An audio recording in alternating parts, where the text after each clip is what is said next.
Merhaba sevgili izleyenler, Diyalog Medya Grubu Genel Yayın Yönetmeni Sayın Reşat Akar'la birlikte Gündem Özel programında sizlerle birlikteyiz. Bugün ilk olarak elektrikle başlayacağız. Teknecik Santrali yakıt ihalesinin iptali yeni tartışmaları da beraberinde getirdi. Peki ihale hangi gerekçeyle iptal edildi? Biz elektrikte hala en kötü yakıtı kullanırken ve tasarruf konusunda da herhangi bir önlem almazken Avrupa Konseyi Enerji Komitesi bugün elektrik talebini düşürmeyi ve aşırı karları önlemeyi öngören bir toplantı yapıyor. Yine Avrupa Birliği üyesi Yunanistan'da parlamento binasındaki aydınlatma, klima ve benzer unsurların kullanımını azaltarak %36'lık bir tasarruf planlıyor. Ayrıca tüm kamu kuruluşlarında da yine tüketim azaltacak. İkinci konumuz Ulusal Birlik Partisi'nin Merkez Yönetim Kurulu ve Parti Meclisi yeni Genel Başkan Ünal Üstel Başkanlığında toplantısı var. Ana gündem belediye başkan adaylarının belirlemek olarak açıklandı. Mahkeme kararına rağmen seçim yapılacak mı? Bu arada siyasetteki bu karmaşık durumu vatandaşlar nasıl yorumluyor? Röportajlarımız var, sizlerle paylaşacağız. Bir başka konumuz da Ercan Havalimanı son 3 ayda 869 bin yolcuya hizmet verildiği açıklandı. Peki güneyde durum nedir? Yine ele alacağız. Son olarak da Kuzey Kıbrıs'ın kanayan yarası. Devlet ve özelde çalışanlar sadece izin ve diğer hakları konusunda değil, emeklilik durumunda da korkunç maaş farkı var, değerlendireceğiz. Tabii sizlerin de mesajlarını bekliyoruz. Evet, Reşat Bey merhaba. Merhabalar Funda Hanım, herkese hayırlı günler dileyerek başlayalım. Evet, peşinen söyleyeyim, bu akşam saat 20'de Akdoğan'da Halk Meclisi var. O yüzden programımız 18.30'dan biraz önce bitecek. Çünkü bir saate yakın bir yolumuz var. Buradan çıkıp işlerimizi yoluna koyup yola çıkacağız ve Akdoğan'da olacağız. Tam da yerel yönetim tartışmalarının yoğunlaştığı bir dönemde. O taraf biliyorsunuz Mesarya, Güney Mesarya köyleri, Vadili, Paşaköy, Akdoğan'ın birleştirilmesi öngörülüyor. Böylesi bir dönemde Akdoğan'da Belediye Parkı'nda o bölge insanlarıyla birlikte olacağız. Şimdiden tüm bölge halkına açık çağrı yapıyorum. Bekliyoruz yakın olanları. Hatta Akdoğan, Vadili, Paşaköy çok yakın köyler. Oralarda olanları bekliyoruz. Gelemeyenler de canlı yayın ekibimiz orada olacak. Diyalog Medya TV 2020 saat 20'den itibaren canlı yayında buluşalım diyorum. Evet, elektrik günlük çilemiz. Çile diyorum çünkü elektrik bakınız hem sürekli kesintiler, hem gelecek kaygısı, hem pahalı, hem zehirlenme. Yani o tekneciğin bacasından çıkan zehirler gerçekten çok ciddiye alınmıyor ama bulunduğu bölge itibariyle çok sayıda insanın kanser hastası olduğu da yine bölge halkından gelen bilgiler arasındadır. Herkes bunu biliyor. Esentepe, Çatalköy, oralarda oturanlar tamamen risk altında. Fakat bununla ilgili doğru dürüst tedbir alınmıyor. Güney Kıbrıs'ı neden örnek gösteriyorum? Çünkü en yakın odur. Aynı adanın bir tarafında Rumlar, bir tarafında biz varız, Türkler. Onlar bizden daha kaliteli akaryakıtla üretiyorlar. Onların bacalarında filtre vardır. Ve onlar 5-6 tane özel şirkete güneş enerjisinden üretim yetkisi verdiler. Onlar binlerce vatandaşa güneş enerjisinden yararlanma izni verdiler. Onlar şu anda doğal gazdan üretime geçme konusunda yatırımlarını sürdürüyorlar ve yıl sonundan itibaren tüm elektrik ihtiyacının %30'unu doğal gazdan karşılayacak şekilde hazırlıklarını yapıyorlar. Gaz dolum tesislerini bitirmek üzere ve bunun dışında Euro Asya projesiyle İsrail'den elektrik alma planları var. Deniz altından kablolarla Güney Kıbrıs, oradan Yunanistan. Peki bizim geleceğe yönelik ne planımız, programımız var? Belli değil. Hiç yok, daha doğrusu yok. Yiyelim içelim bakalım bugün de geçirelim de falan. Yoktur böyle bir şey. Yani hiçbir yönetim şeklinde plansız, programsız bir yaşam yoktur. Ya insanlar ne yaparlar? Biz Diyalog Gazetesi'ni çıkarırken bakınız, birçok insan farkında olmakla birlikte farkında olmayan, sözde okumuş cahiller de var. Adam hayatında gazete almıyor, almamış. Adam ne yazdığımızı, ne söylediğimizi, neyi savunduğumuzu bilmiyor. Sadece ya yüzümüzü beğenmiyor, şeklimizi, konuşmamızı, ya da ne bileyim bir başka sıkıntısı var. Ama onlar da, ben duyuyorum yani bazı bölgelerde konuşmaları da, ama ne var onlarda? Mesela ne var?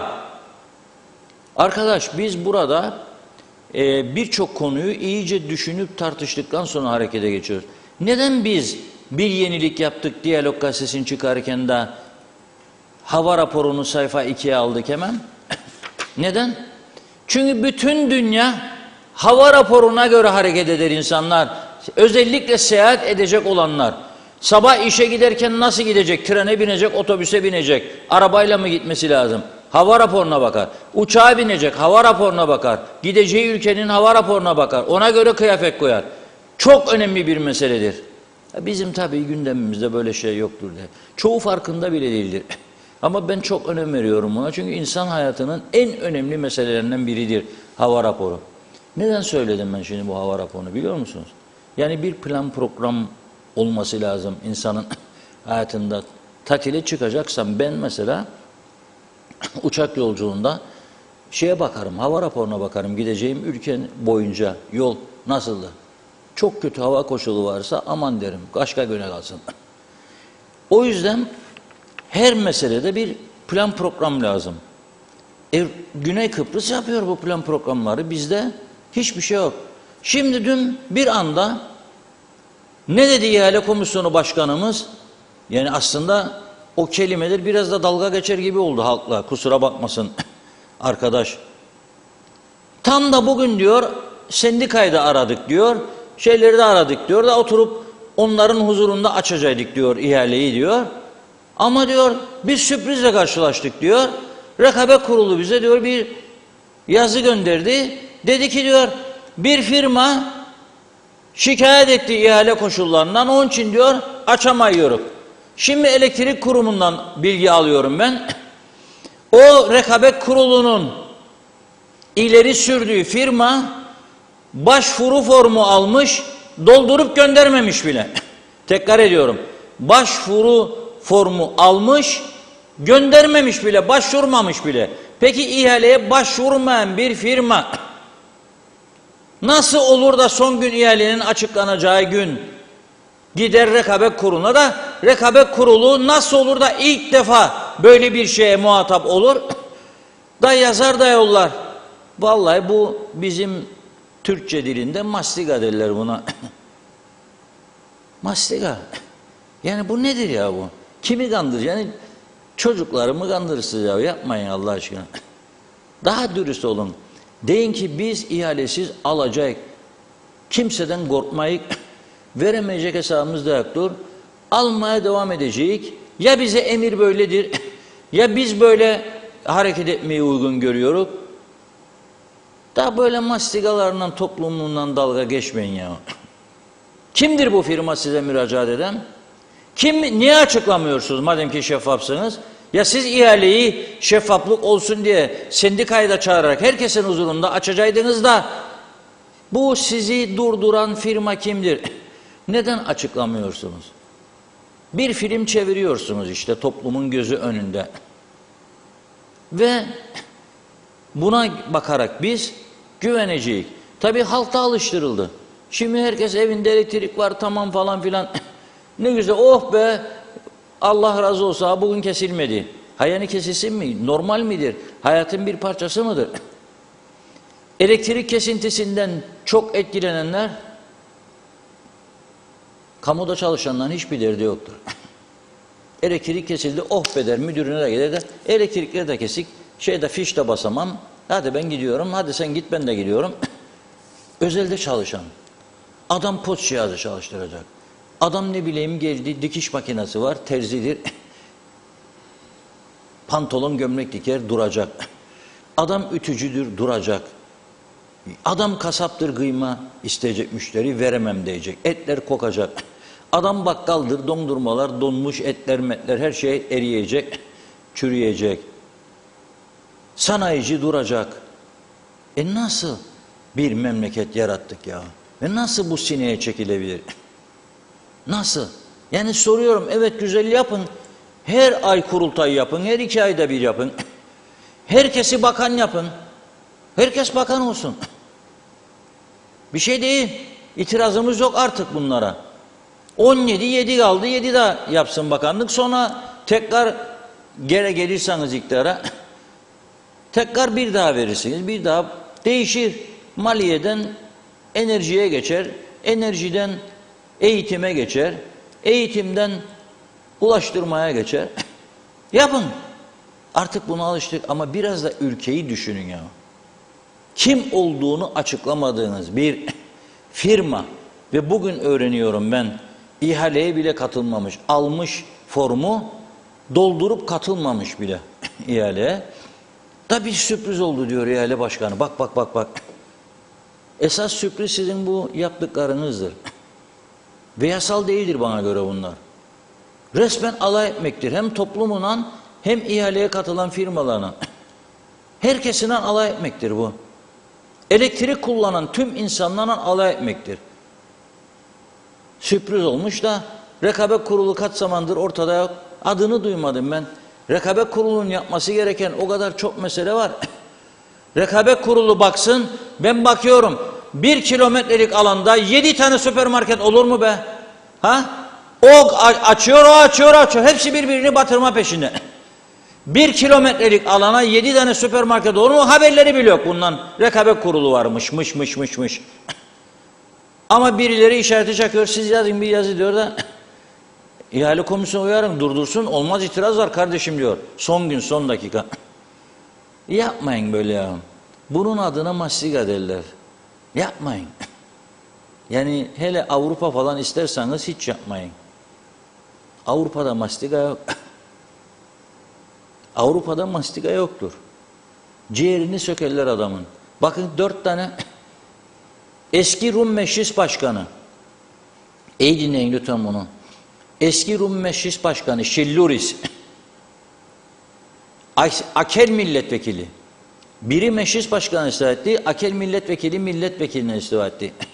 Ve 2 kişi daha mahkeme açıkladı. Yargı süreçleri başlıyor. 4 kişi yargılanıyor. Nereden bilirsiniz? Altın pasaport meselesinden.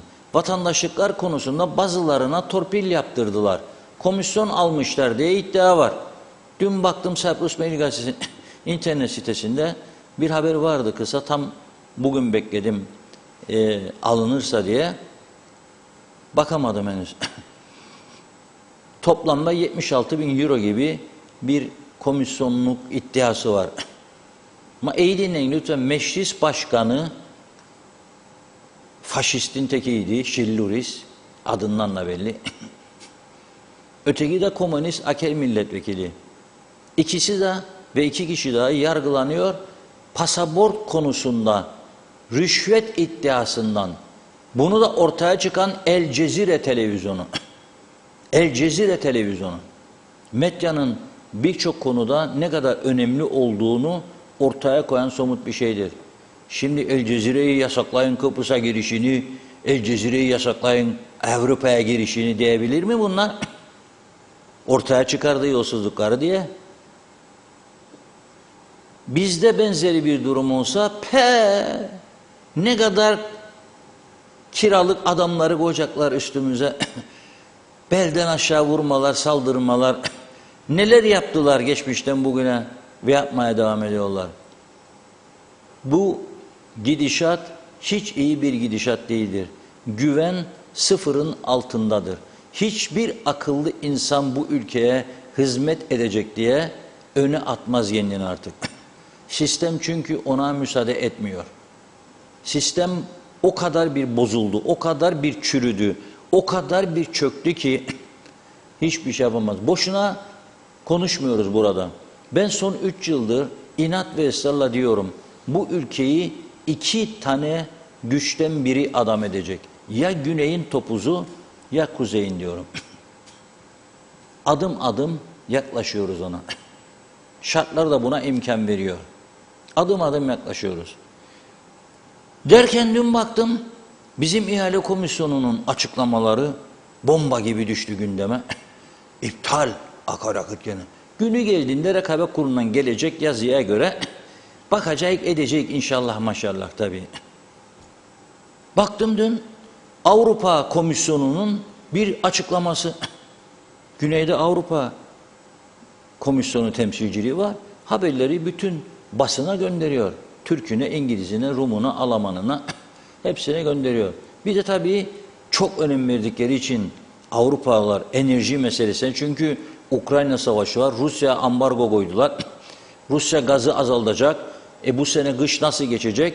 Ve elektrik tüketimini birçok ülke gazla yaptığı için elektrikle tasarruf tedbirleri. Bugün Avrupa Komisyonu bu konuyu ivedilikle Enerji Komitesi Strasbourg'da ele alıyor. Çok önemli. Nasıl tasarruf edecekler? Fakat Yunanistan tabii turizm de geliştikçe korona sonrasında enerji ihtiyacı artıyor. Yatırımlar var, oteller var, konaklamalar artıyor, turistlerin kullandığı elektrik artıyor. Tedbir alacak. Nereden başlıyor tedbire?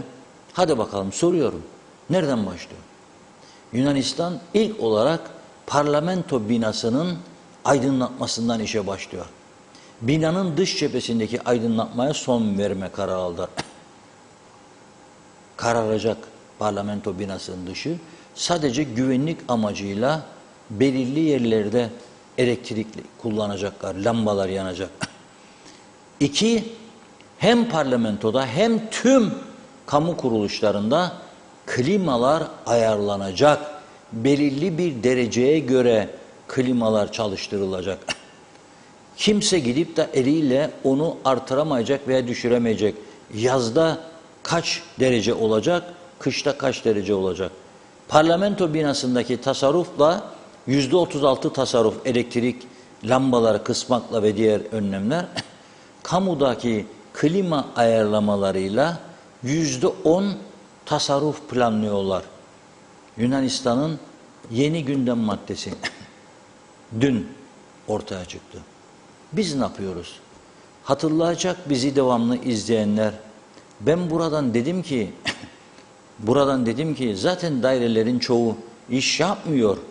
Özellikle o korona günlerinde. Madem dedim uçakları havada durduruyorsunuz, notam yayınlıyorsunuz. Turist istemezsiniz. Turizmi kapattığınız insanlara klasör dosyayla yolculuk yaptırıyorsunuz. Dedim Turizm Bakanlığı'nın işi yok demektir. Oteller çalışmıyor, uçaklar çalışmıyor. Yolcu girişi yok. Ne yapmaya orada bütün odalarda klimalar çalışsın, elektrikler, lambalar yansın. Kapatın dedim, tatil verin 3 ay. Ödeme tamam. Forever KKTC öder bunu. Evde. Çok acil 1-2 yeri çalıştırın. Polisi, itfaiyeyi, orman dairesini. Araç kayıt, tapu, diğerlerini kapatın. Harcamayın. Çünkü yeni durumu bilmiyoruz. Kolay değildir rakamda almak ha. Devletten bilgi almak çok zor. Çok zor. 1 yıl önce hesaplamalara göre aylık 7,5 milyon Türk lirası civarında elektrik gideri vardı devlet kuruluşlarının. 7,5 milyon ayda.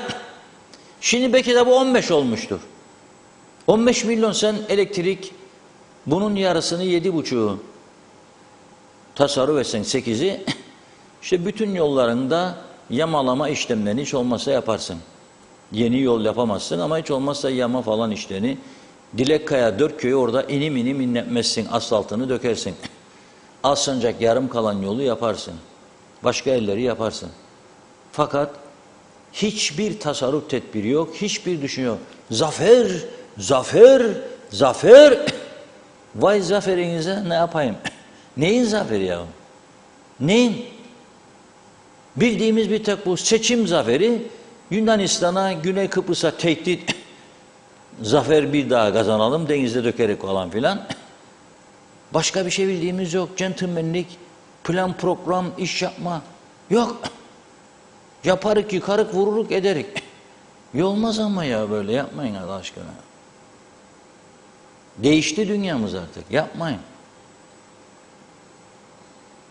Adamlar İngiltere'de geleceksen cenazeye diyor, hangi ülkenin lideri olursan ol, sana makam aracı kullandırmayacağım diyor. Uçağından önceden yollarlar ya, arabalarını zırhlı. 7-8'den de önden arkadan giden arabalara. Yok diyor. Otobüse bineceksin diyor. Otobüsle gideceksin. Ben diyor gerekli tedbirleri korumayı ben sağlayacağım. Bu benim işim diyor. Ki İngilizler bu işi çok iyi yapar tabii, korumayı. İstihbarat teşkilatları çok iyi çalışır. Ya bakınız, o kadar bir istihbarat, İsrail Gizli İstihbarat Servisi Mossad, bugün Rum basında okudum, yarın çıkacak gazetede, güneyde bir İsrailli iş adamı öldürme cinayet girişimini Mossad çıkarmış da Rumları uyardı. Bugün açıklandı daha Rum gazetelerinde. Da önledi cinayeti. Adamlar böyle takip ediyor. Yani bizi uydudan bizi de takip ediyorlar. Kimin nereye gittiğini, geldiğini çok kolay bulabilirler. Çok kolay. Onun için neyle uğraşıyor dünya? Biz neyle uğraşıyoruz? Yani biz burada 3 kuruşluk bir ekonominin içindeyiz. Daha çok masraf. Enflasyona göre siyasi partilere daha çok yardım. Örtülü ödenekli artış. Korumalar istiyoruz hiç olmamış yerlere. Ekstradan arabalar, makam arabaları, koruma arabaları. Nedir bu hal? Nasıl düzlüğe çıkacak? Nedir bu? Tabii bunların kaynağının ne olduğunu yarın daha geniş bir şekilde anlatacağım sizlere. Bir özel haberimiz var. Esas parayı nereden vuruyorlar ve o paraları nereye kullanıyorlar? Yarın anlatacağım. Çok büyük haksızlık yapıyorlar. Esas yargılanması gereken, bakın güneyde 70 bin, 60 bin liradan, eurodan meclis başkanı, milletvekilleri gidiyor. Yargılanma ve ciddi hapislik alacaklarına da inanıyorum. Kesindir yani. Bizim burada o kadar iddialar var. Kimseden tıs yok. Her şey kapatılıyor. Her şey. Ve büyük bir cesaretle de yanlışın üstüne anayasa aykırı derler, yasa aykırı, hiç kimsenin dinlediği yok. Yaparım ederim be, kim beni? Bendedir be güç. Tamam da yani birbirimize karşı yapmayalım bunlar. Bu ülkeye milyonlar, 100 milyonlarca dolarlık, milyar dolarlık yatırım yapanlar var. Size güvenerek geldiler. Ama ben üzülüyorum. Nesine güvendiniz ya bu memleketin da geldiniz? Nesine güvenerek hala daha geliyorlar bilmiyorum. Yani neye güvenerek? Parasını ödedikleri mülkün tapusunu alamıyor İngilizleri, bırak Türkleri var işlerinde. Parasını ödeyerek satın aldıkları mülklerin tapusunu alamıyorlar. Oralarda da mastigalar dönüyor. Ve bu mastigaları önleyici tedbir almaları lazım. Ana görevlerinden biri, hiç kimsenin gündeminde bu yok. Yazık, günah ya.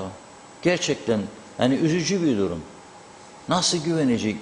Aileler, bugün okullar açılmış. Hayırlı uğurlu olsun bu arada. Dün bugün yarış halinde aileler çocuklarını okula, iyi bir çocuk yetiştirsin. Yüksek eğitimli, kültürlü. Hadi oğlum, hadi kızım. Yarın büyüyeceksin inşallah, doktor olacaksın, hakim olacaksın. Ne bileyim, avukat olacaksın. Mühendis olacaksın, pilot olacaksın. Da bize de bakacaksın anneciğim diyor. Ama nerede pilot olacak?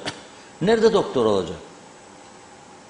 Ya bunlar müşavir ordusu yaratıp kendilerinin müdür yaptıkları insanları veya müsteşar 5-6 ay sonra ya 1 yıl 2 yıl sonra çıkarıyorlar, atıyorlar. Otur evinde diyor, ben sana vereceğim 40 bin 50 bin. Hastanede uzman doktor yok. Gel istiyorsan diyor 15 bin uzman doktor alayım seni. 15 bin lira sakla çocuğuna saatçik alırsın ya, kollecik. Hangi uzman doktor gelecek 15 bin lira? Senin suratına bakmaz. Da gelecek senin emrinde uzman doktor, kalp uzmanı. Da görev yapacak. Kendi kendimizi gandırmasyonun dışında yaptığımız hiçbir şey yok. Tutar tarafı yoktur buranın. Tutar hiçbir tarafı yoktur. Ha, en büyük beceri nedir? Birbirimizle uğraşma, birbirini yeme, birbirine kötülük, birbirine haset, göz haset. Ayıp, günahtır ya. Bari biz olsun insanlar olarak düzelelim. Bakın bu kadar hastalık var bu memlekette, bu kadar insanımızı genç yaşlarda kaybediyoruz. Bırakın birbirimizle uğraşmayı. Ülkemizi düzeltmeye bakalım. Sonra bakın bu kötü günleri bile çok arayacağız biz. Çok arayacağız. Bak ne derler bazıları, görmezsiniz gariba der insanlar, yemek bulmaz yaşında siz biz. Yahu yemek bulmaz, beni o duruma mı götürüyorsun? Ne güzel 18 bin dolara kadar yükseldiydi fert başına düşen milli gelir. Şimdi 5 bin dolar 6 bin dolarda. Neyi bana bununla övünüyorsun? Sonra bugüne kadar nasıl geldiğimizi yer gök bilir. Rum mallarını sata sata. Oturdun Narenciye liman bahçelerinin içine. Geldin Baftan Leymosun'dan Larnaka'dan helal olsun veya Türkiye'den.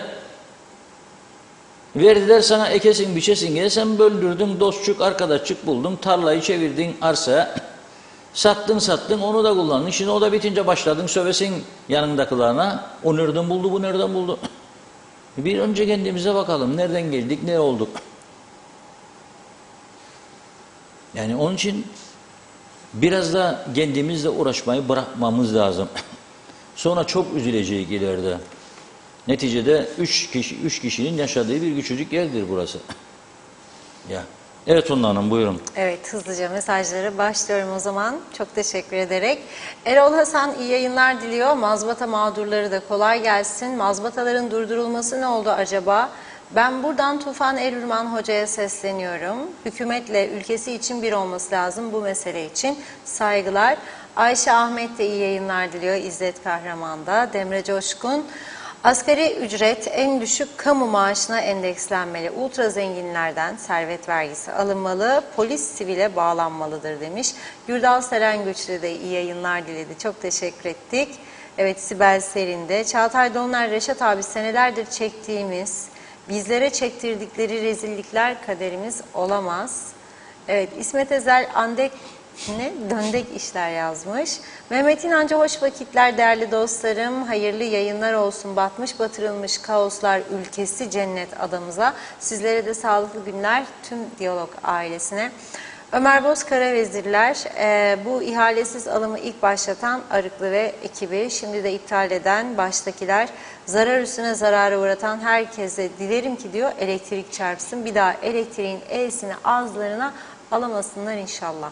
Mehmet İnancı, Reşat Bey BBC naklen yayın yapıyor ve izliyoruz. Adamlar tamamen disiplin içinde, tören yerlerinde. Necdet Mavi Gözlü, Kuzey Kıbrıs Birleşik Afrika Pakistan Cumhuriyeti'nden hayırlı yayınlar diledi. Yine döndük dolaştık diyor, elektriğe geldik demiş. Eskiden de ne kaç günlük yakıtımız olduğunu ne de ihaleye çıkılıp çıkılmadığını bilmezdik diyor. Evet, her gün diyor bu kurumun sorunları var diyor. Batsın artık, özelleştireceklerse özelleştirsinler. Yeter artık yeter demiş. Memleket Afrikalı doldu. Evet, ana caddelerde yerli halkla Afrikalılar arasında kavgalar başladı. Bunları konuşmamız lazım diyor. Evet, yarın Afrikalılarla Pakistanlılar burayı alınca ne kıptek kalacak ne de ekonomik durumumuz kalacak. Belgin Rıfat şu anda elektrik kurumu başbakanlığa bağlı zannedersem. Demek ki hatasıyla, doğrusuyla ya da rüşvetiyle dönen yalanla, dolanla gerçekleşen tüm alımların ve ödemelerin sorumlusu da Başbakanlıktır. Jet hızıyla ihale, jet hızıyla iptal ama 2 gün sonrasında da mecburen ihalesiz alım. Yani camide belli, kılıfta belli, hırsızlar da belli. Bülent Lider, Mehmet Küçük, sizler gerçekten de her zaman doğruları söylemekte ve anlatmaktasınız. Çok yakın bir gelecekte Kuzey Toroslardan büyük ve sağlam bir topuz hepimizin başına tak diye inecektir. O vakit Anya'yı, Konya'yı çok iyi belleriz. Bilmem aktarabildim mi demiş. Anlayanı davul zurna az, anlamayana sivri kara sinek az. Saygılar, selamlar. Evet, Ömer Bozkara Vezirler, bir sorum olacak diyor. Merkez Bankası'nı soysam suç olur mu? Ya da en büyük suçları işlesem bana bir şey olur mu? Yoksa hükümetten ben dersem tutuksuz yargılanır mıyım? Bu hükümette her şey örtbas edilir de ondan sordum diyor. Merak ettim. Bir konu duydum. UBP kurultayı bile yasa dışıymış. 45 gün süre verilip öyle yapılmalıymış. Hasipoğlu açıkladı. 45 gün sonra Üstel ertesi günden yaptı. Hangisi doğru diyor. Mehmet İnancı ülkede en büyük dikkat çekici kıskançlık ve dedikodudur Sayın Akar. Belgin Rıfat ne demek orasını çözemedim. Bu demekmiş partinin başkanı olduğu gece kutlama yapılmış. Bunu hep birlikte yapacaklarmış.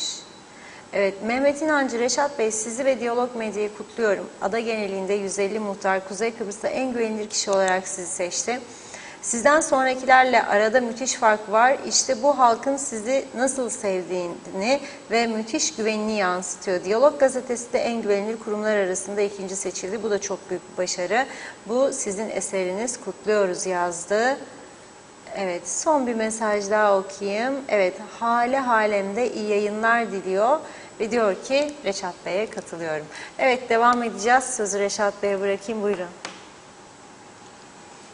Evet, çok teşekkür ediyoruz. Tabii bu Merkez Bankası soysam suç mu diyor. Tabii ki suçtu. Yani banka soymak suçtu. Soy, yürü kadar korkma diyemem ben sana. Çünkü ben suç işlemekten korkarım. Suç işlememek lazım. Önemli olan suç işlemeden iş yapmak lazım.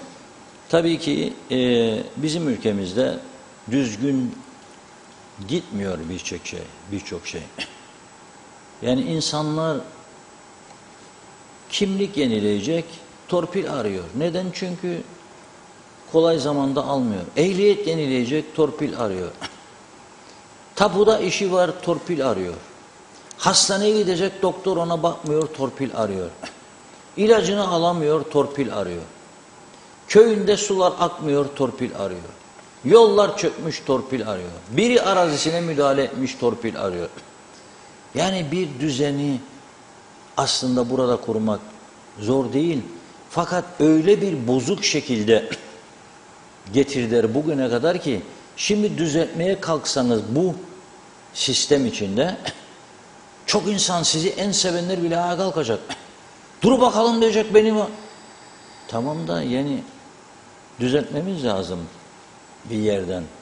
Böyle gitmeyecek, izin vermeyecekler bize. Çünkü bu ada biz değerini bilmesek de biz 5 parmağın bir parmağını koparacak kadar dinamit patlatsak da dağlarda biz birçok tarihi eseri yağmalasak da tarihi eserlerin çöküşünü görmezden gelsek de tarihi eserlerin bir kısmını hayvan barınağı olarak kullansak da yarım kalmış kiliseleri fuhuş yuvasına çevirmelerine izin versek de ve yarım kalmış hastane inşaatları, uyuşturucu kullanıcılarının ve bir yığın başka meselelerin kullanıldığı mekanlar haline getirsek de bize çok uzun bir zaman vermeyecekler.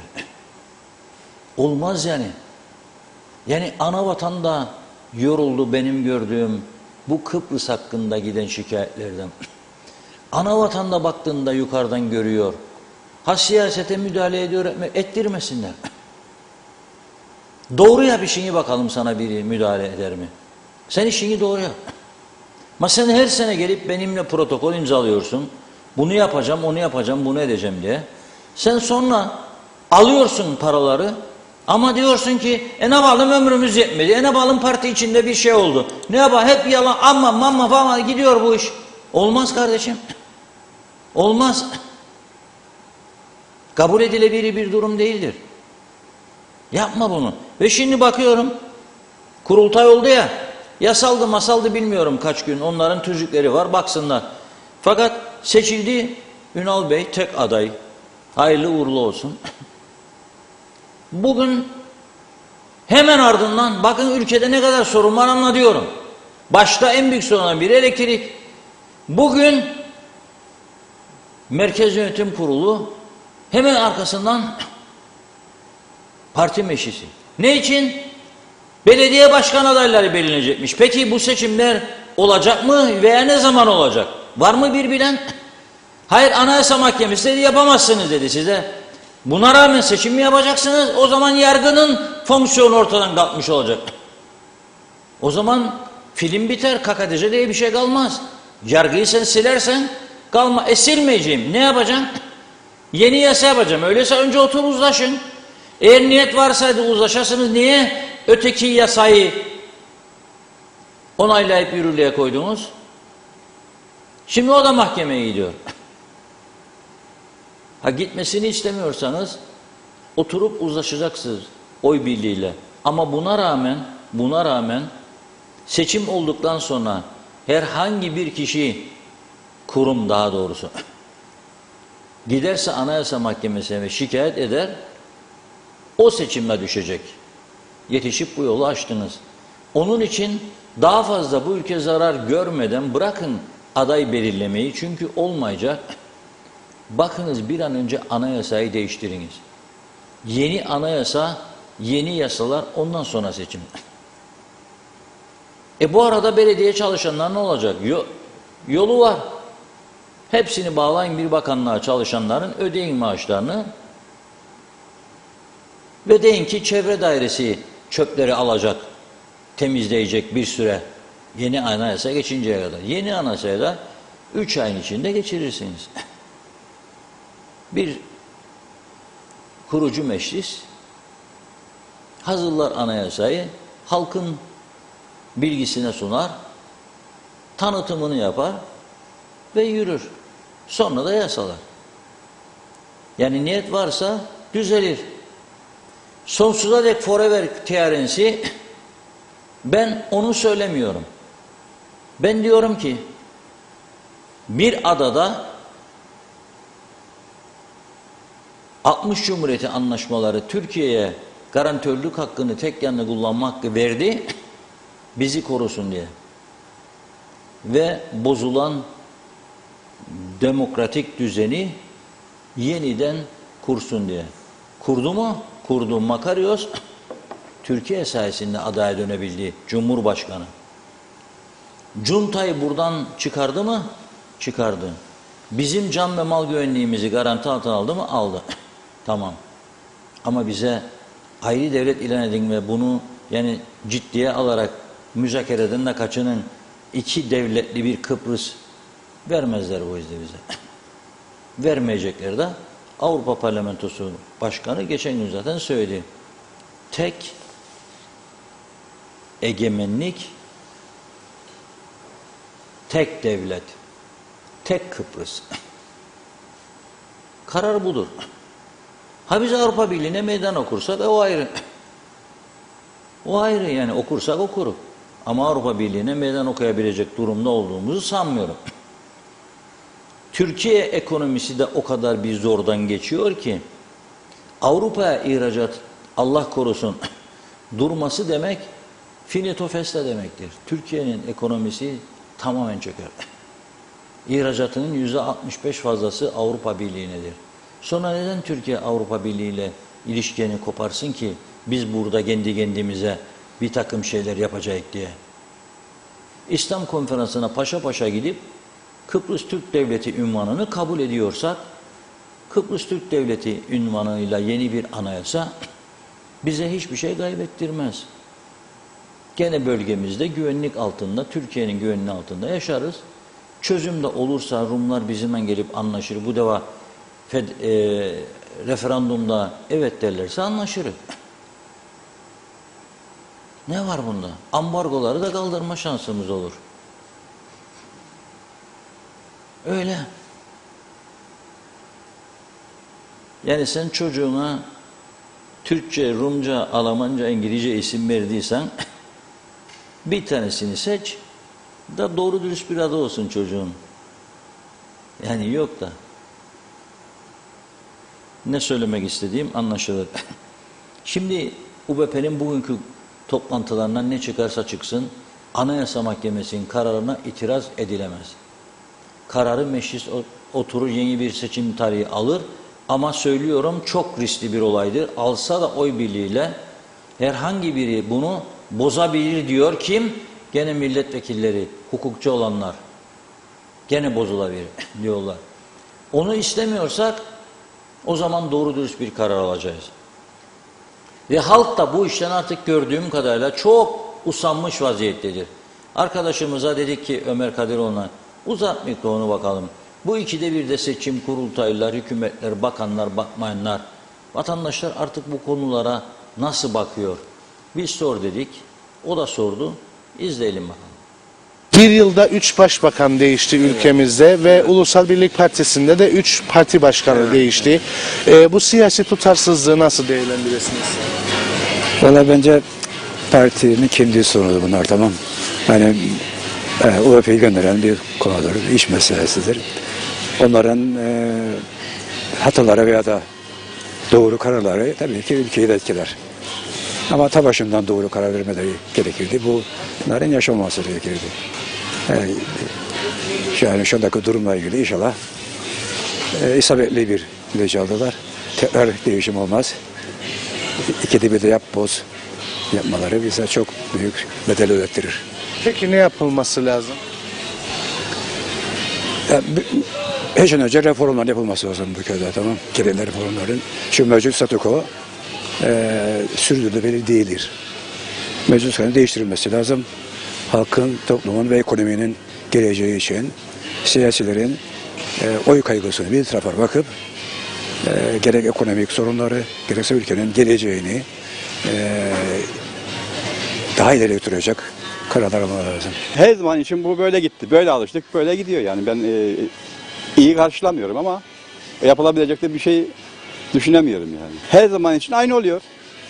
Geliyor aynı, gidiyor aynı. Bir ay sürüyor, değişiyor. Aslında yanlış bir şey.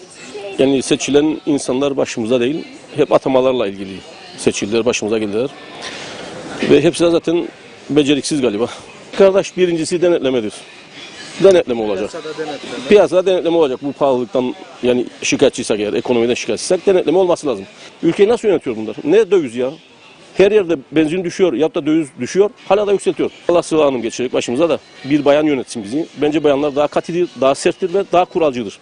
Bayanlar yönetirse belki biraz adam olur herkes. Siyasi tutarsızlık. Neyimizde tutarlılık var ki siyasetimizde de olsun.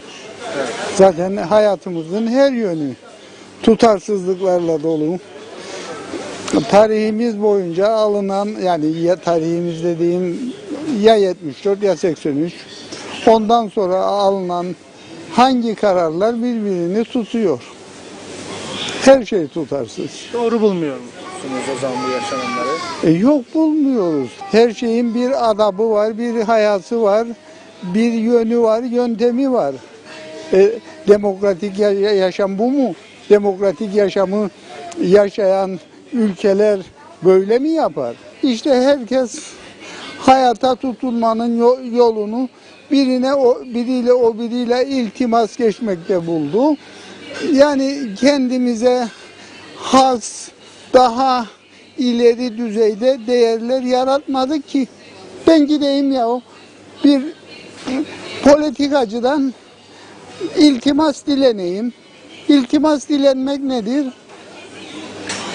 Komşumu çalmaktır, arkadaşımı çalmaktır, o birini çalmaktır. Hepimizin payı var bu sistemde.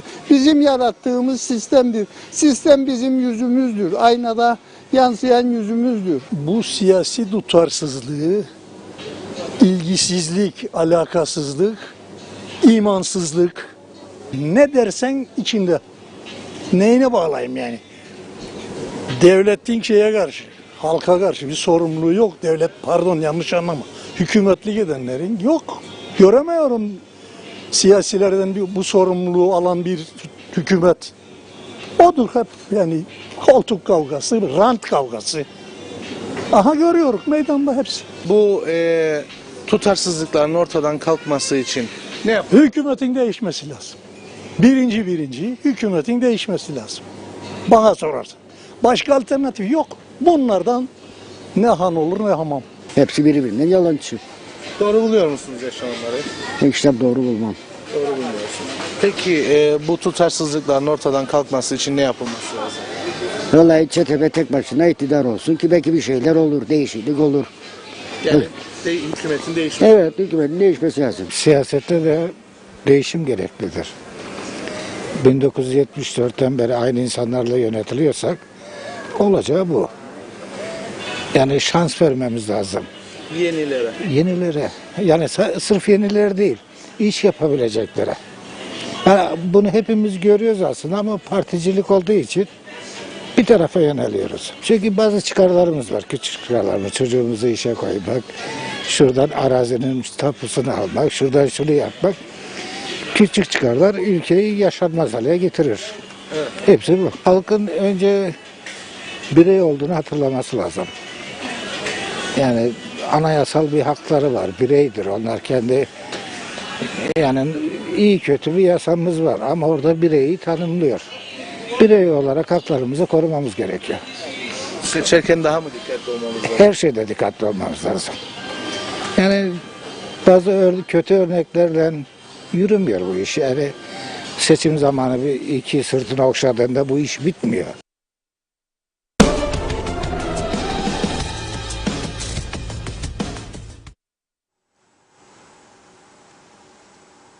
Evet, vatandaşlar da artık bu devamlı seçim, başkan değişimi, başbakan değişimi, bakan değişimi, herkes rahatsız. Burada önemli olan bu siyaset aleminin içindekilerin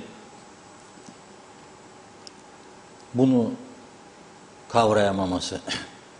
Yani halkın ne kadar ciddi bir tepki içine girdiğini anlayamamaları gerçekten çok ilginç.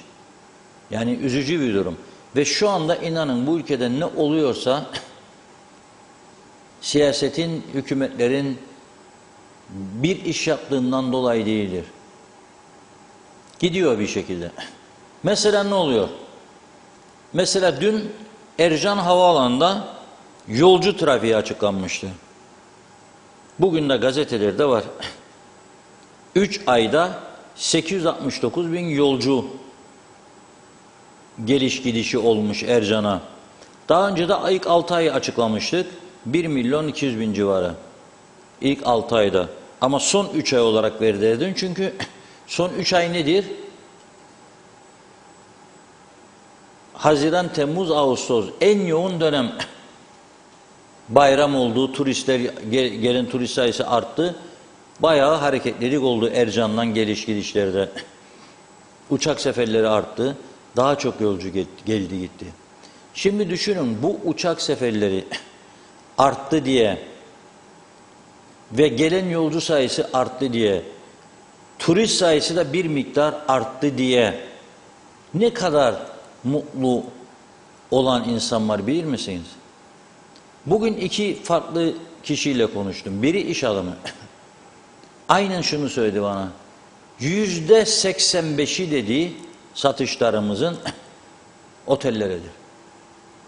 Eğer bu sene turist olmasaydı, iyi turist sayısı yükselmeseydi ve bu oteller bizden çekmeseydi mal, biz kesinlikle kapatırdık. Ve bizim sektör çökerdi. O kadar mı dedim, o kadar dedi. Bir başka arkadaşla konuştum. Bir köyden ürün topluyor. Ne topluyor? Ekmek, çörek, hellim, yumurta, reçel, bizim Kıbrıs usulü zeytinli hellimlerimiz. Otele götürüyorum dedi. 16 aile dedi bana bugün. 16 aile köyden tamamen dedi bu işten geçinir. Demek ki ne yapmak lazım? İstikrarlı bir şekilde turist sayısını artırmak lazım. Turist sayısını artırabilmek için bir, Ercan Havaalanı inşallah bu defa sözlerini tutarlar. 15 Kasım'a kadar terminal binası biter. Daha geniş bir havaalanı. İnşallah o teknik sistemlerini yenilerler. ILS dedikleri Instrument Landing System, uçakların kötü hava koşullarında otomatik pilotla iniş kalkışını sağlayan. İnşallah o yeni pisti tamamlarlar ve Ercan daha hizmet verir bir duruma gelir ve planlı bir turizm politikası uygularlar. Bunun içinde bir de Ercan tabii çok önemli. İki, ülkemizi toparlamak, temizlemek, pırıl pırıl yapmak, yeşillendirmek ve yabancılara öyle güzel tanıtımlar yapmak. Dış ülkelerde tanıtım yapmak etkili bir şekilde. Bunları becermemiz lazım ki işler iyi olsun. Ben geçen hafta içerisinde önemli bir iş yerine girdim.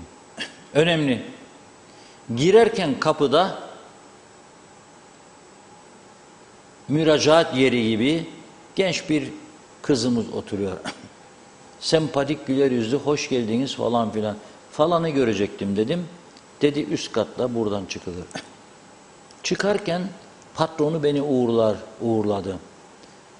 Yine iyi günler dedim. Güle güle hoş, yine beklersen. Dedim bu kız var ya burada dedim patronuna. Çok hoşuma gitti dedim. Aferin dedim. İki çeşit insan var dedim. O da dinliyor. Bir dedim gittiğiniz bir yerde yüzü asık masık dedim. Gülmez. Bir hoş geldiniz demekten yorulur. O iş yerine bir daha gitmek istemezsiniz. Yüzüyle adam kovar dedim. Bir de var böyle. Mesela buraya dedim. Size müşteri geldiğinde farklı gelir artık. Aynen öyle. Siz de havaalanına geldiğinde turist öyle bir eğitimden geçireceksiniz ki bütün servisleri gelen misafirlere güler yüzle hizmet verecek. Hoş geldiniz. Nasılsınız? Bundan bir şey kaybetme. Nasıl olsa devlet beni öder ya falan filan. Yok böyle bir şey yok.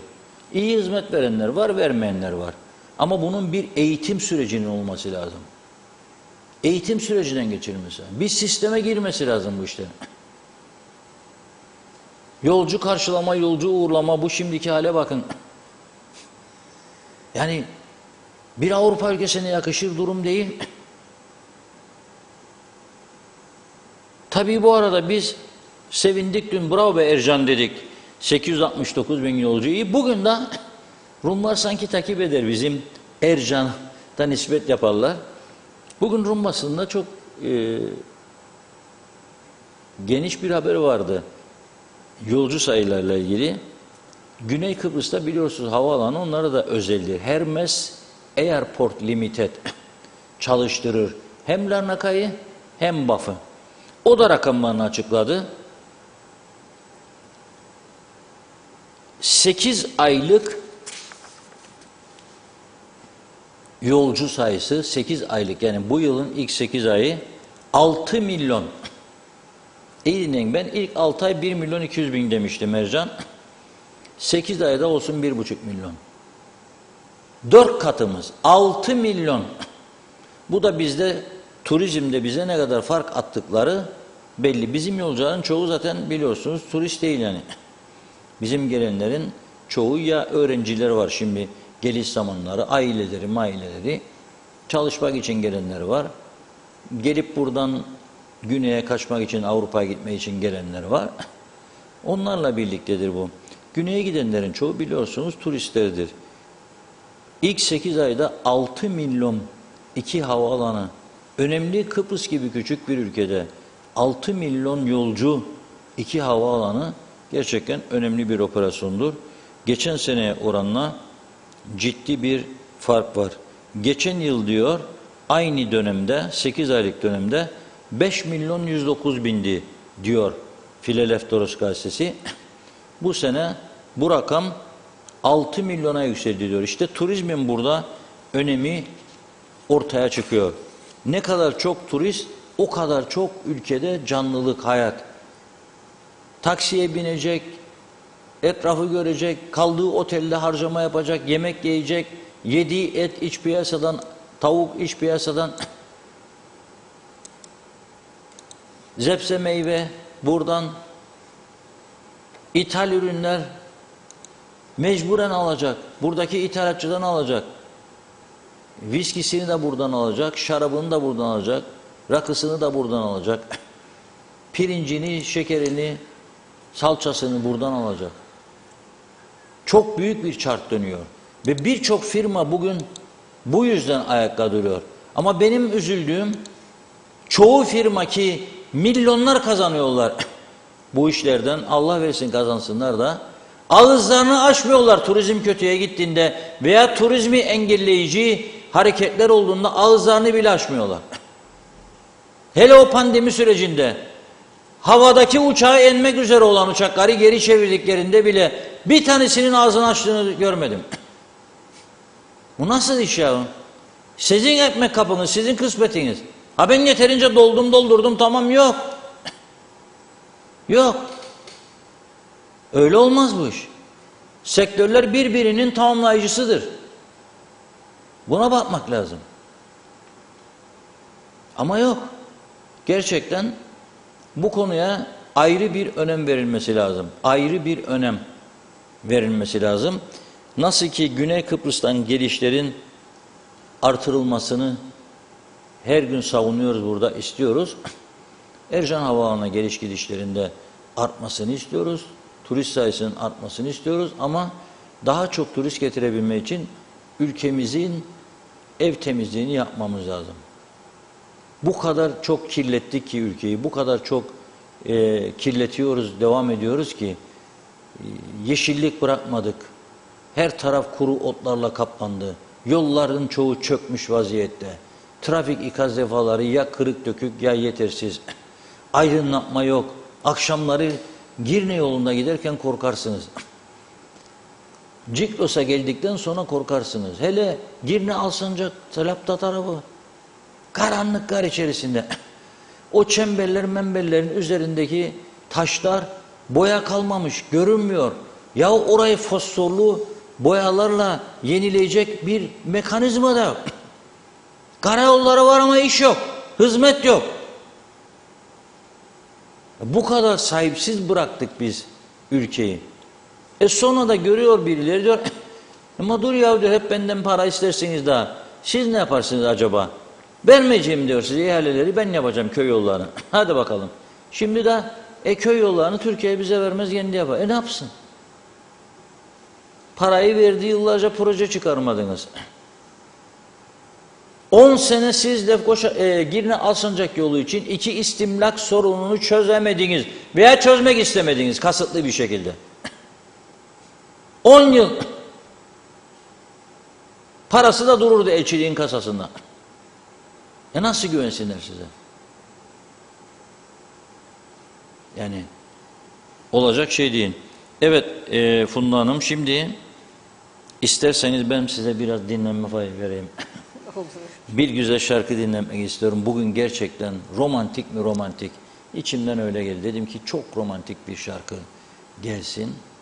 Ki o sinir, öfke, katı, zafer mafer diye bağıracağımıza dostluk, kardeşlik, sevgi, saygı falan filan böyle kucaklaşma, yakınlaşma, sevişme, öpme, öyle bir şeyler olsun ya. Sevelim birbirimizi diye.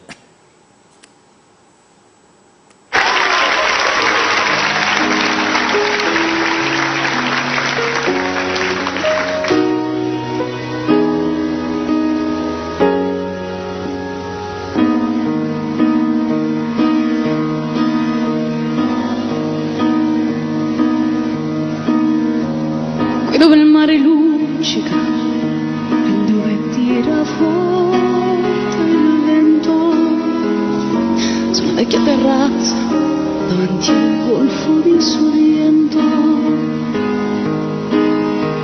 Un uomo abbraccia una ragazza dopo che aveva vinto, poi fischiarisce la voce e ricomincia il canto.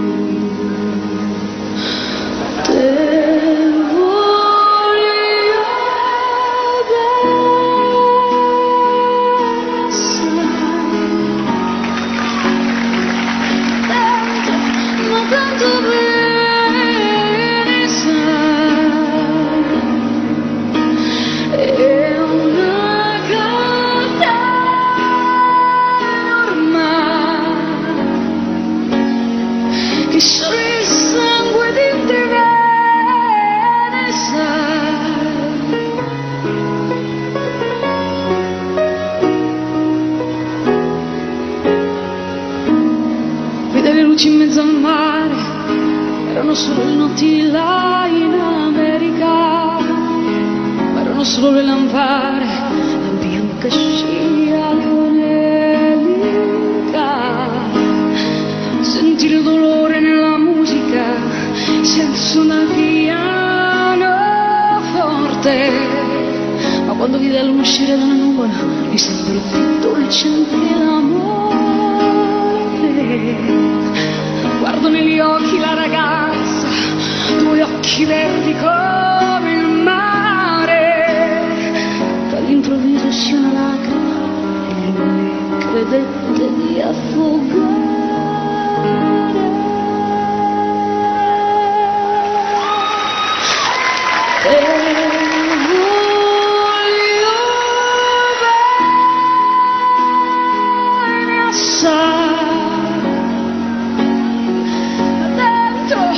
Ma tanto bene sai, è una catena ormai che soglia il sangue di te bene sai.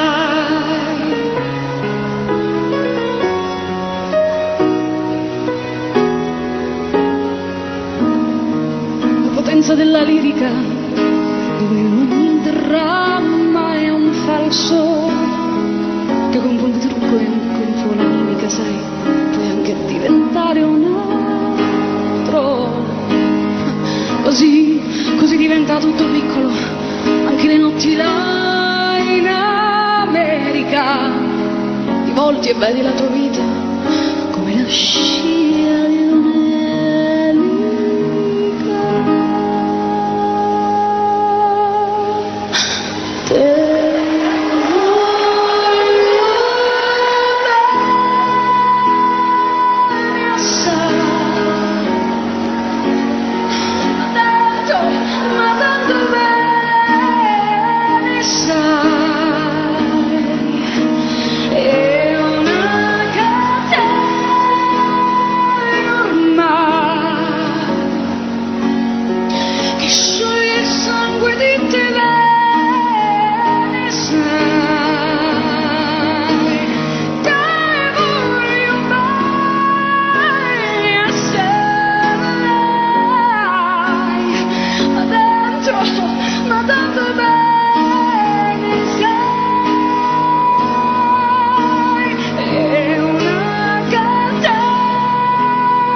Evet, Lara Fabian'dan dinledik. Caruso çok güzel bir şarkı. Beğenen var, beğenmeyen var tabii.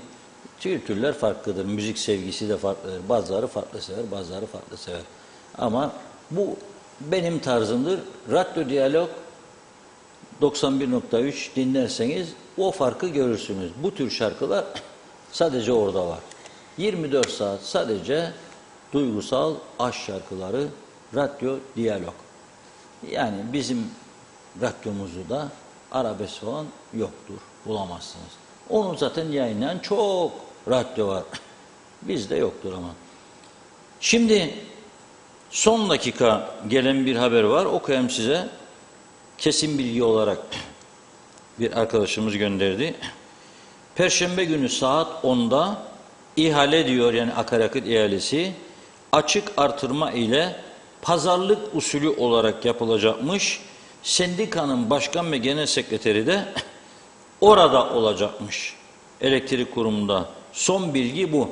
Bugün salı, yarın çarşamba, perşembe günü. Saat 10'da açık artırma ile pazarlık usulü yapılacakmış elektrik kurumunun. Bir başka mesaj var. Çok üzüldüm.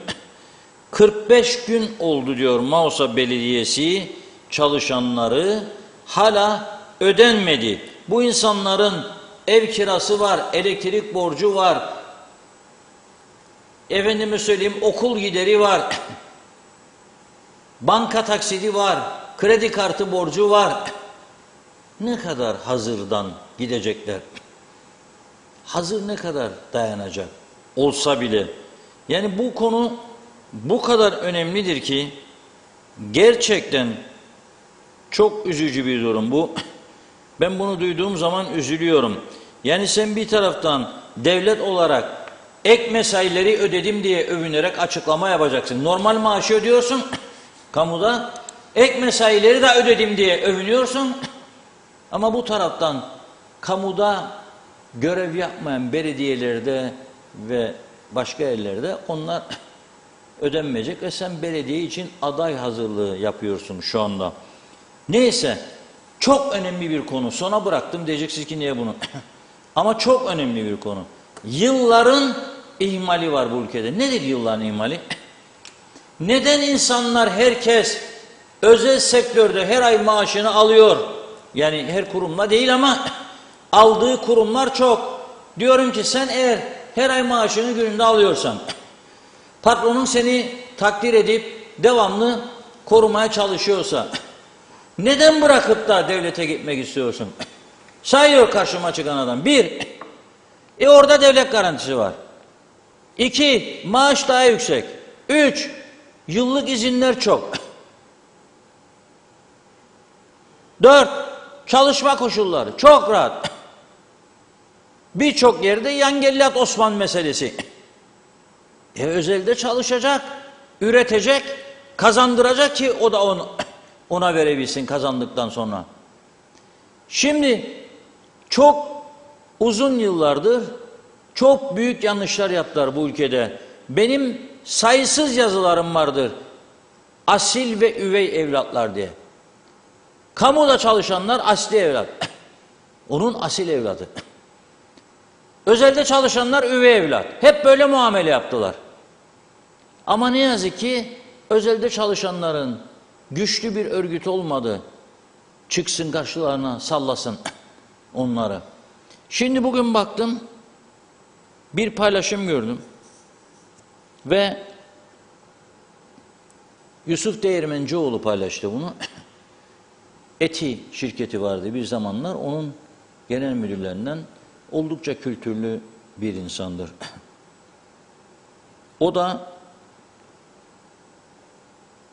maaşlar konusunda uzman eski bir maliyeci arkadaştan, Mustafa Baturak'tan almış bilgileri paylaşıyor. Bu sadece size neden herkesin kamuya kapak atmak istediğini ortaya koyan somut bir örnektir. Diyor ki, kamu görevinden emekli olan bir kişinin en düşük emekli maaşı odacı olsa bile diyor 18.600 TL. En yüksek emekli maaşı müsteşar gibi 43.300 Türk lirası emekli maaşı. Sosyal sigortadan emekli olan birinin en düşük emekli maaşı bu yeni düzenlemelerle birlikte diyor 9.885. Kamudan neymiş? 18.600. 2 katı tam. Sosyal sigortalardan en yüksek emekli maaşı bu son %56.76 hayat pahalı da eklendikten sonra diyor 17.790. 30 sene, 35 sene, 40 sene özelde en üst düzeyde yöneticilik yapacaksınız. En yüksek sigorta primini yatıracaksınız. Emekli çıktığınızda size en fazla vereceği 17.790. Ama devletten çıkarsanız üst düzeydeki bu öyle başarısıyla falan değil çoğu. Başarılı olanları ayırıyorum, kusura bakmasınlar, onlar ayrı. Ama ezici bir çoğunluğu parti rozetine göre partilerin yetkililerinin ağzından çıkacak 2 kelimeye göre müdür müsteşar mevkiine getiriliyorlar ve oradan çıktıktan sonra 43.000 lira alıyor. Ama sen özelde canınla uğraşacaksın, geceni gündüzüne vereceksin, izin yapmayacaksın, gerekirse yükseleceksin, yönetici olacaksın, şirketini ayakta tutacaksın, Büyük başarılar elde edeceksin. Ama en yüksek primi de ödeyeceksin. Sana diyor 17 bin lira vereceğim diyor. Hadi bakalım bunun adalet nerede? 3 kat fazla veriyor devletten. O zaman tabii ki herkes devlete girmek ister. Sorarlar ama neden bu ülkede herkes devlet memuru olmak ister? Çünkü yağlı bağlı kapı. Çünkü dağıtıyor hesapsız kitapsız. Çünkü kendilerine de yarıyor bu sistem. Kendileri yarıyor. Ya ben 15-20 sene işte çalıştım Maliye'de orada burada. Şimdi geldim milletvekili oldum. Bakanlık falan filan. Tamam. İyi 43 bin 44 bin lira emekli maaşı. Nasıl olur ya bu adalet neresinde? Onun için siz çekemiyorsunuz. Ama şimdi mesela Boris Johnson İngiltere Başbakanı ayrıldı değil mi? İngiltere Başbakanı. Milletvekilidir. Milletvekili olmayan düşünelim. Ayrıldı ve girdi Shell şirketinde müdür oldu ya danışman ya başka bir Nestle'de. Nedir onun durumu? Hakları başbakan da olsa, bakan da olsa, milletvekili de olsa, özelde çalışsa Sosyal Sigortalar Kurumu'na yatırdığı yatırımlarla ilgilidir emekliliğinde alacağı maaş. Onun da limiti var. Her insanın bir sosyal sigorta numarası var. Memurunun da, işçisinin de, benzincisinin de, bakkalının da, bakanının da, bakmayanın da. National Insurance Number. O numarayla her şey yürüyor. Bilmem anlatabildim mi? Sen askerlik yaptıydın da ben senin 2 senen, 1 senen, 3 senen, 5 senen yoktur öyle bir şey. Askerliği 2 ile çarpacakmış. Vatan hizmetini. Da emekliye ekleyecekmiş. Da emekli olunacakmış. Mış. Yüklü ikramiye de cabası. Ya insaf da dinin yarısı derler ya. O yüzden herkes kamuya girmek istiyor bu ülkede. O yüzden kimse özelde çalışmak istemiyor. Özelde çalışmak kolay değil. Ha özelde çalışıp da patronun hakkını yediği insanlar var. Öyle patronlar var. Onlara da yazıklar olsun derim. Çalıştırdığın adamın hakkını yeme. Ama çalışmak isteyip de başarılı olanların da hakkını ver. Ha patron sana hakkını verdiği halde sen çalışmak istemiyorsan o da senin sorunun. 3 gün, 5 gün, 3 ay, 5 ay oyalıyorsun. Sonunda kapıyı gösterirler sana. Öyle devlet gibi değil. Bir babaya gidesin de seni korusun. Bu sistem düzeltilmediği sürece bu ülke düzelmez. Onun için diyorum burayı da düzeltmek için yeni bir anayasa ve yasalar yapılacak. Bu da bu mevcut sistem içinde olmaz. Düşünün siz parlamentodaki hangi partiler bu düzenin değiştirilmesine oy verebilir? Çünkü bundan besleniyor onlar. Nasıl verecekler? Bu sistemdir onları ayakta tutan ve getiren bugüne kadar. Nasıl verecekler? Veremezler. Onun için bir güçlü değişim nasıl olacaksa olacak. Olmadığı sürece bunları biz daha çok konuşacağız. Daha çok insan mağdur edilecek. Çok insan zarar görecek. Yani düşünün siz bir belediye, 10 belediye, 15 ödedi, 10 tanesi ödeyemedi. Bir de şimdi kaoslar. Ay sonu Lefkoşa Belediye Başkanı dedi ben ödeyemem dedi maaş dedi. Bu riski alamam. Kendim de alamam dedi maaşımı. Ne olacak peki? Ne olacak? Umursayan biri var mı bunları bir çare çözüm falan? Yok. Çok üzücü ama gerçek durum bu. Buyurun Funda Hanım. Mesajlara başlayalım o zaman. Belgin Hanım'ın mesajı vardı. Eksik okumuştum, okuyamamıştım. Onu düzeltip hemen size aktarayım. Belgin Rıfat, Viretçalı olmak bu demekmiş. Partinin başkanı olduğu gece Viretçalılar kutlama partisi yapmış ve bunu hep yapacaklarmış diyor. Viretçalı olmak vardır şimdilerde dedi. İzzet Kahraman da ben anlamadım demiş. Faiz Bey Rum mudur? Türkiye istemedi. Halkın seçtiği bir insandı. Faiz Bey neden gerçekleri konuşmuyor? Kimden korkuyor? Hani güvendeydik diyen zihniyet neden korkar demiş. Aynı zamanda diğer mesajında da bu ambargoyu kim yaptı diyor. Evet, Belgin Rıfat yeni anayasayı geçirseler ne yazar? Reşat Bey bunlar onu da ihlal eder. Çünkü kurallar üstü, yasalar üstünde ve hatta dünyalılar üstünde bir vurdum duymazlık var. Bence önce bir sayım yapılmalı. Kıbrıs'ta eski usul. Sokağa çıkma yasağı konulsun, tek tek evlere gidip sayım yapılsın. Tabii eskiden 2 memur gelirdi sayıma, şimdi tam donanımlı bir polis, asker. 2 memur gelmesi gerekir herhalde. Vatandaşlar konusunda sorun olmaz ama öğrenci evlerine girerken bu şart, hatta belli bölge ve apartmanlara belki de özel ekiplerle gitmek gerek. Yasalar konusunda da kolay var. Her bakanlığın hukuk işleri birimi var. Onlarda bir de üniversite hukuk profesörü, doçent ya da hocalarından yararlansınlar. Eminim diyor, bir haftalık bir çalışmayla hallolur demiş. Hadi isterse sürsün 1 ay diyor. İşte sana anayasada hazır, seçmenin de hazır demiş. Üstelik nüfusun da belirlenmiş. Bir de ülkendeki kaçak kişiler tespit edilmiş olur. Yeter ki istek olsun, her şey yapılabilir. Mustafa Özcan'ın yayınlar diledi. Mehmet Uluçaylı da kolay gelsin diyor. Aynı zamanda Mustafa Özcan yeni eğitim ve öğretim yolunda tüm çocuklarımıza, öğretmenlerimize başarılar dilerim. Arif Mustafa Cüce sizi izlemeye devam yazmış. Necdet Mavigözlü, bu memlekette bir anlaşma olacağına inanmıyorum diyor. Siz inanıyorsunuz. Memlekette bizim nesil, yani 60 yaş üzeri olan insanlar Kıbrıs'ta bir anlaşma olduğunu zor görür demiş. Olmayacak ve gazetelerde daha fare doğurdu diye yazacaklar. Bugün gibi hatırlıyorum diyor. İddia ediyorum bu memlekette bir anlaşma zor. Benden bugünlük bu kadar demiş. Kuzey Kıbrıs Birleşik Afrika Pakistan Cumhuriyeti'nden herkese hayırlı akşamlar diledi Necdet Bey. Bir de diyor ki buraya gelenleri acaba diyor kaç kişisi geriye gitti? İnşallah turist diye Afrikalı olan Pakistanlıları da buraya doldurmazlar inşallah, maşallah. Mehmet Uluçaylı, bizim havaalanına gittiğimiz zaman ortaklı görevliler, orada kim demek istediniz acaba?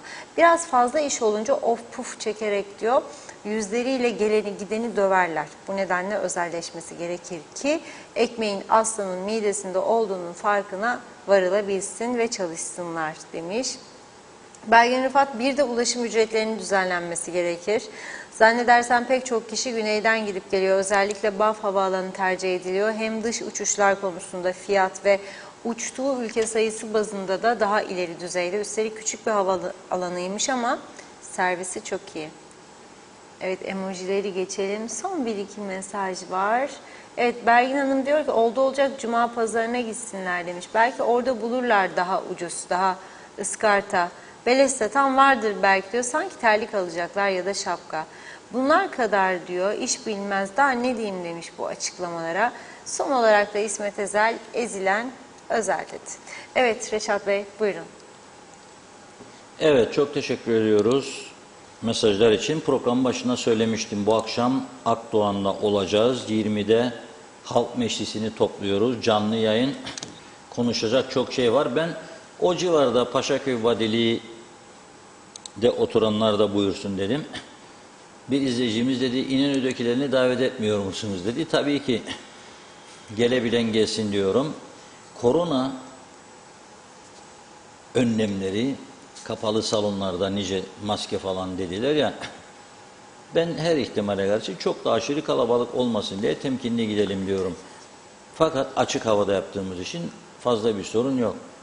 Bugün Doktor Teoman Sığırı İngiltere'den uyandığımda mesajını gördüm, bana sesli mesaj gönderdi. Dedi ki dün dedi sizi dedi izledim. Bugün dedi yayınınıza bağlanmak istedim ama hastanede görevdeyim dedi. Çok doğru söylediğiniz dedi. Çocuklara maske takılması okullarda son derece sakıncalı. Ayrıca dedi bilir misiniz dedi bir maske en fazla 3 saat 4 saat kullanılabilir. Daha fazla kullanılamaz. Bu çok kötü, çok tehlikeli. Çocuklar için çok ciddi sorunlar yaratabilir dedi ve bu bilgiyi size veriyorum. Lütfen izleyicilerinizi bilgilendirin. Hem ilgili yetkilileri, bakanlık yetkililerini. Ben de buradan onlara bu bilgiyi aktarıyorum. Bir kez daha değerlendiriniz aldığınız önlemleri. Küçücük çocukların ağzını kapatıyorsunuz, burnunu nefes alamaz duruma geliyor. Ciğerlerine yeterince oksijen gitmiyor. Siz kurultay düzenliyorsunuz büyükler. Esas risk sizde, hastalık yayma olasılıkları sizde. Kucak kucağa zafer şenlikleri altında yüzlerce insanı bir yere topluyorsunuz maskesiz. Sonra diyorsunuz ki okullarda çocuklar maske taksın. Olmaz. Böyle şey olmaz. Olmaz. Neyse. Şimdi nereye geçiyoruz? Programın sonuna geldik. Halk Meclisi var diye bitireceğiz. Nereye geçtik? No comment bölümüne geçiyoruz. Birlikte izleyelim. No comment.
Söylersin. Evet, birinci izlediğimiz video neydi? Girne Turizm Limanı. Turizm yapacakmışık böyle. İnsanlar üst üste. Olmaz. Oraya gidip bakacak kimse yok. Ama zafer kurultayları, mitingler falan oldu mu? Akşamları buluşmalar. Herkes orada. Fakat gidip oraları denetleyecek ve tedbir alacak bir mekanizma yok. Girne Turizm Limanı burası. Ötekisi neydi? Kamyon nasıl gider bakınız. Bunlar bize izleyicilerimizden geliyor. Sağ olsunlar, var olsunlar. Teşekkür ediyorum. Her şeyi bizim görmemiz mümkün değil. Tozları, toprakları döke saça gider arkadaş, görüyorsunuz. Kimin umurunda? Kimin umurunda? Ne bakan var ne bakmayan var. Ne cezası var ne hiçbir şey. Döke saça gider arkadaş, sağ olsun. Sonra şikayet ederek memleket kirlendi. Kirlenir. Herkes umursuz, sorumsuz, memleketi başıboş zannediyorlar. O yüzden bunlar oluyor. O yüzden. Bir tanesi bu sabah bu elektrik direğine bakın. Elektrik direğine bakın. Yan gelmiş yatmış. Yan gel yat Osman dedi bana birisi. Yakınmış bu da başbakanlığa falan oralara görürler. Da bugün geldi bu yardım heyetinin hemen oraları diyor. Lefkoşa'da yani. Sosyal sigorta dairesi falan da var oralarda. Oralardır buralar gösterdiğim. Yani bıraktım turist sıfır. Hadi Brunei Sultan'ı ikna ettik. Bize yollamaya devam edecek. Milyarlarca dolar. Biz de dağıtacağız. Da biz bu pisliklerin, çöplerin arasında ne kadar yaşayacağız ya? O da nasıl yaşayacak? Nasıl sağlıklı insanlar, gençler yetiştirecek? Yani olacak şey değil. Üzücü bunlar yani. Yapmasak acaba diyorum. Evet. Buyurun Funda Hanım. Benden bu kadar bugün. Evet, ağzınıza sağlık. Çok teşekkür ederiz. İki mesaj var. Bugün internette böyle inanılmaz bir yavaşlık var. Mesajlar ya geliyor ya gelmiyor, sonradan geliyor. Onları da aktarayım da böyle hani uçuyor. Evet, bir sorun var. Tam gördüklerimi tam aktarmış olayım en azından.